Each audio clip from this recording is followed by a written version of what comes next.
Let's talk now to NBC terrorism analyst Colonel Jack Jacobs, who joins me now.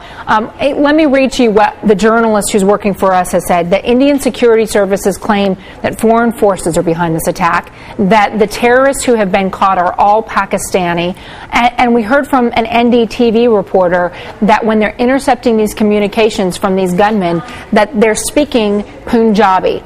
Taking all that information into consideration, what's your analysis? Well, the default condition for a situation like this is for Indians to accuse Pakistan.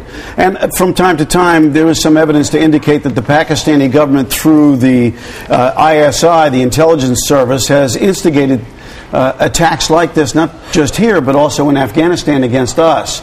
But a concerted effort on the part of the Pakistani government to attack India doesn't make any sense. But that does not necessarily mean that these people are not Pakistanis. The fact of the matter is that Punjabi is spoken up in the northwest far northwest area of India that borders Pakistan, and that's exactly where the flashpoint has been, the arguments over the ownership of Kashmir for a long, long time. I wouldn't be surprised if these people all came from that area, and many of them perhaps are Indian citizens who just happen to be from Kashmir. But, I mean, there are going to be accusations across the border. It's very dangerous. In fact, we just heard from a congressman who sits on a committee for Asia that he believes this was an intent for the terrorists to grab America's attention, the fact that he was looking for American citizens. It's true, the reports from some of the witnesses say that they were asking for American and British passports, but as I pointed out, most of the casualties have been among Indians. It doesn't matter that they were looking for Americans and Brits. I mean, they're always looking for Americans and Brits.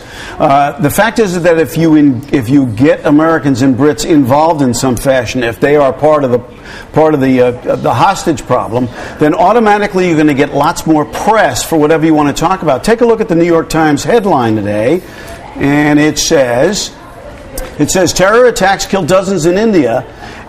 And then the next headline is U.S. hostages reportedly held at hotels. I'm telling you, if you didn't have that second line there, U.S. hostages reported held at hotels, we wouldn't be talking so much about it. The New York Times and none of the other papers would be talking about it as much. And of course, the headline is outdated now because now we know there is more than 100. The death toll stands at 104. And while we're at it, I'll just show the other covers of the New York papers today. The New York Post has Mumbai massacre on the top with a picture of one of the gunmen here, young guys dressed in clothes that college students would wear. On the Daily News, machine gun madmen murder dozens in evil invasion of Mumbai. They call it slaughter. The fact that you have these young guys, maybe late teens, early 20s, with unsophisticated weapons. I mean, yes, they have AK-47s, but they also had knives. Knives, hand grenades, homemade bombs. Right. And then let's go back to what we were talking about. When you have one of the militants who's being besieged and calling an Indian television station saying, it's the Indian government's fault. They are persecuting Muslims in Kashmir. Could that be the driving force? Oh, I think so. I think that, if not the only, certainly the principal driving force involving the Americans gets much more press.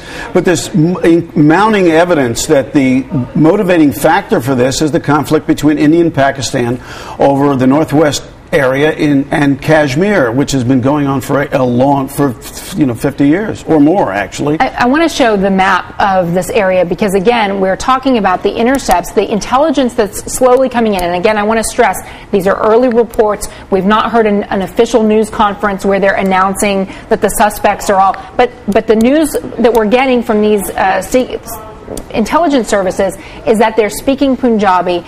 That Kashmir region, the disputed region, is in the northern part of India, northern part of Pakistan. You can see it there, just sort of northeast of Islamabad. Is it possible that you have a group of young men coming from this area or just outside and targeting in Mumbai?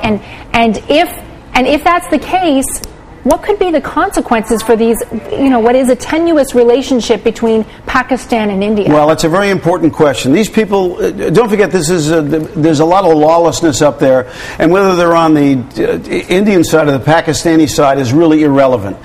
You've got young, as you were suggesting, disaffected, probably unemployed, radicalized young people who get recruited by who knows who, up in the area, is trying to put together a fairly sophisticated but low-tech attack, yet another attack on Mumbai.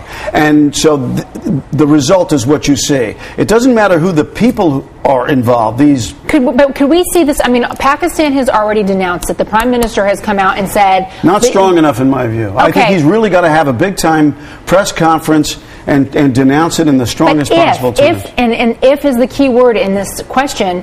If it turns out that these are Pakistani men who have come in and killed so many Indian citizens, could we see this devolve further? Yeah, I think it's highly likely that when this is all cleared up, when they finally get control of all these places that have been attacked, the 8 places that have been attacked, and people start getting buried, you're going to see riots in the streets in India of people who are calling for blood. You're liable to see vigilante exercises taking place in a wide variety of places, and unfortunately, unless I miss my guess, you're going to see a lot more violence in the Northwest area in and around Kashmir. All right, and again, I want to make it clear that the reports we're basing this on are coming to us through Indian journalists, and nothing has been confirmed yet by the investigators who are on the scene. Colonel, thank you very much. You're welcome.